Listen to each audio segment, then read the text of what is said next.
ظالم قوم کو ہدایت نہیں دیتا۔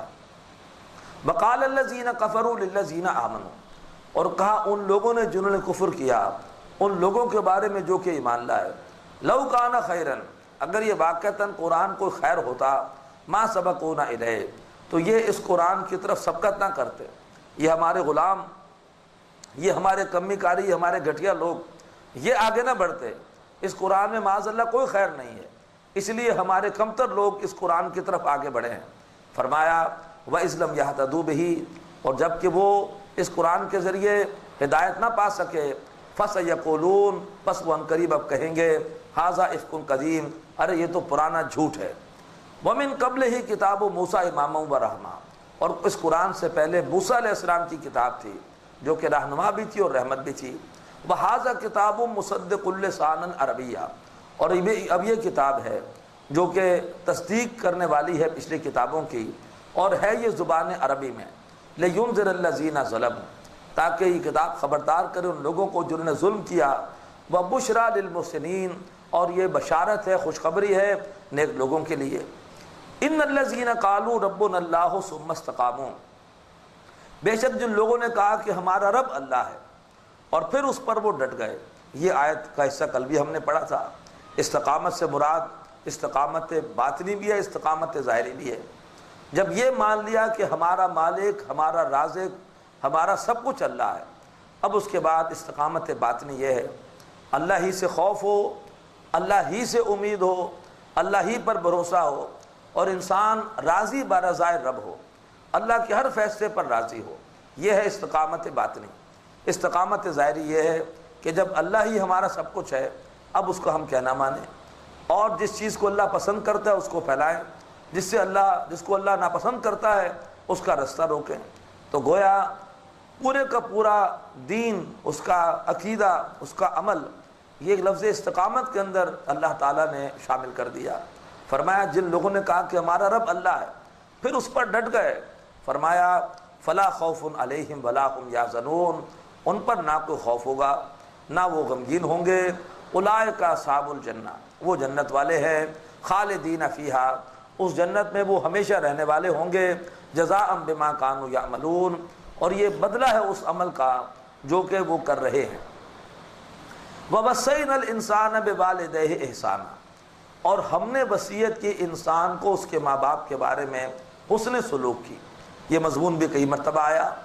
حملتہ امہ کرہا، اس کی ماں اس کو اٹھاتی ہے تکلیف جھیل کر، ووضعتہ کرہا، اور اسے جنم دیتی ہے تکلیف جھیل کر، وحملہ وفصالہ ثلاثون شہرا، اور بچے کا حمل اور اس کا دودھ چھڑانا ہوتا ہے 30 مہینوں میں۔ اب یہاں سے ایک فقہی مسئلہ نکل گیا، اور وہ یہ ہے کہ سورہ لقمان میں ہم نے پڑھا تھا کہ دودھ چھڑانے کی مدت 2 سال ہے، جبکہ یہاں اللہ فرما رہے ہیں کہ دودھ چھڑانا اور حمل یہ دونوں ملا کر 30 مہینے ہیں۔ تو گویا اگر کوئی بچہ 6 مہینے کے اندر پیدا ہو جائے تو وہ بھی پیدا ہو سکتا ہے، یعنی کم از کم بچے کی پیدائش کی مدت 6 ماہ ہو سکتی ہے، اس لیے کہ اس زمانے میں ایک واقعہ ہوا دورے جو ہے وہ عثمان غنی میں رضی اللہ تعالیٰ عنہ، کہ خاتون کے یہاں ایک بچے کی ولادت ہو گئی شادی کے 6 مہینے بعد، تو لوگوں نے شک کیا کہ پتہ نہیں بچہ جائز ہے کہ نہیں ہے، 6 مہینے بعد بچہ کیسے پیدا ہو گیا؟ تو حضرت علی رضی اللہ تعالیٰ عنہ نے آ کر فیصلہ دیا کہ 6 مہینے کے اندر بھی بچہ پیدا ہو سکتا ہے، اور انہوں نے دلیل کے طور پر یہ آیت پیش کی۔ اللہ نے خود کہا ہے کہ 30 مہینے میں یہ دونوں کام مکمل ہو سکتے ہیں، بچے کا حمل بھی اور بچے کا دودھ چھڑانا بھی، اور دودھ کی مدت چونکہ ہے وہ 2 سال، لہٰذا اس کا مطلب یہ کہ 6 مہینے یہ کم از کم مدت ہے کہ اس میں بھی بچے کی پیدائش ہو سکتی ہے، واللہ اعلم۔ بہرحال فرمایا حتی اذا بلغ اشدہ، تو اللہ نے والدین کے حقوق بیان کیے، اور خاص طور پر اللہ نے ہمیں ماں کا جو کردار ہے اور حصہ ہے بچے کی پیدائش اور پھر بچے کی پرورش میں، اس کی طرف اللہ نے خاص توجہ دلائی۔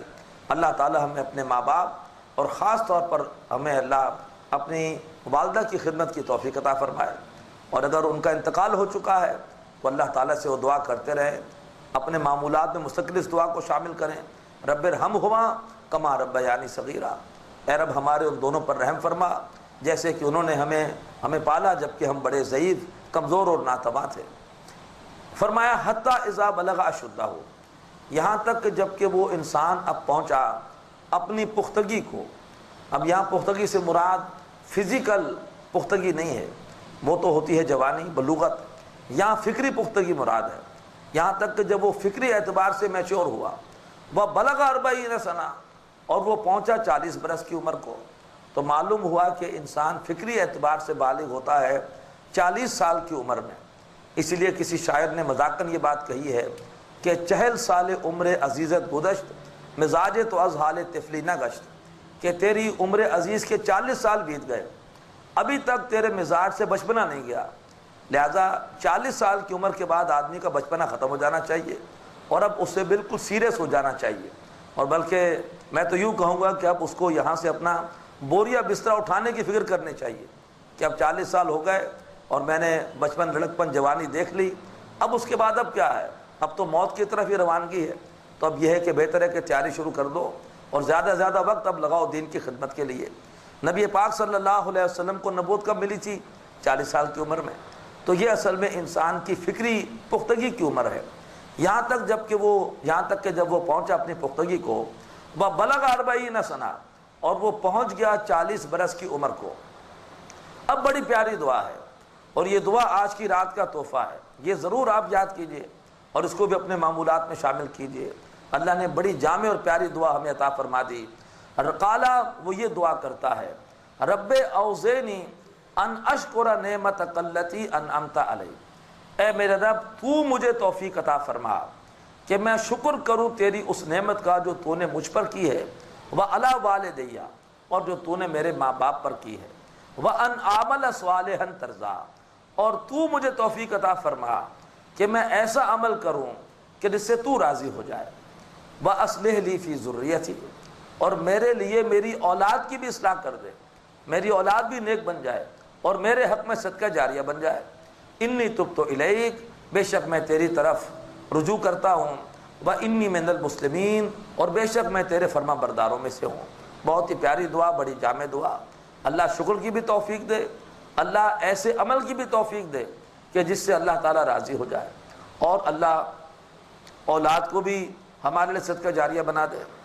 اولئک الذین نتقبل عنہم احسن ما عملوا، تو یہ وہ خوش نصیب ہیں کہ جو انہوں نے بہترین اعمال کیے، ہم وہ ان کی طرف سے قبول کریں گے. یعنی ان کے جو بہترین اعمال ہوں گے ان کے اعتبار سے ہم ان کا درجہ طے کریں گے. مثال کے طور پر ایک شخص نماز صرف فرض پڑھتا ہے، لیکن اس کو نفلی روزے رکھنے کا بڑا ذوق ہے، بہت زیادہ نفلی روزے رکھتا ہے. اب اس کا مقام اسی اعتبار سے طے ہوگا، اور اس کو جنت کے خاص دروازے باب الریان سے بلایا جائے گا. تو آدمی نے جس عمل میں زیادہ عظیمت دکھائی، اسی عمل کے اعتبار سے اللہ تعالیٰ اس کا درجہ طے کرے گا. اولئک الذین نتقبل عنہم احسن ما عملوا، یہ وہ لوگ ہیں کہ جو انہوں نے بہترین عمل کیا ہوگا ہم وہ ان کی طرف سے قبول کریں گے. وَنَتَجَاوَزُ عَنْ سَيِّئَاتِهِمْ، اور ہم ان کی برائیوں سے صرف نظر کریں گے.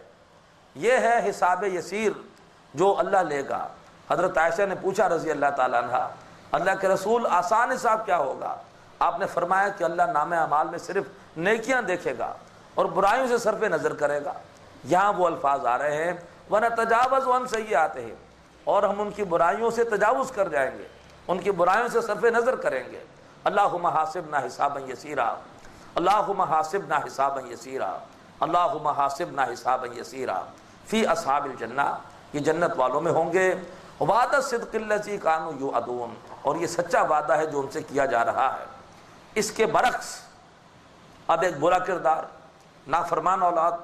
والذی قال لوالدہ، اور وہ بد نصیب جو اپنے ماں باپ سے یہ کہتا ہے اف لکما، میں بیزار ہوں تم دونوں سے، اتعداننی، کیا تم مجھے ڈراتے ہو، ان اخرجا، کہ میں مرنے کے بعد دوبارہ نکالا جاؤں گا، وقد خلت القرون من قبلی، اور حالانکہ مجھ سے پہلے کئی نسلیں بیت گئیں، آج تک کوئی زندہ ہو کے واپس نہیں آیا، اور تم مجھے ڈرا رہے ہو کہ مجھے مرنے کے بعد دوبارہ زندہ کیا جائے گا. وہما یستغیثان، اور جو اس کے ماں باپ ہیں، ہما یستغیثان اللہ، وہ اللہ تعالیٰ سے فریاد کر رہے ہیں، یعنی اس کے لیے دعائیں کر رہے ہیں، اور اپنے نافرمان بیٹے کو کہتے ہیں ویلکا، ارے تیرے لیے بربادی ہوگی، آمن، خدا کے لیے ایمان لے آ.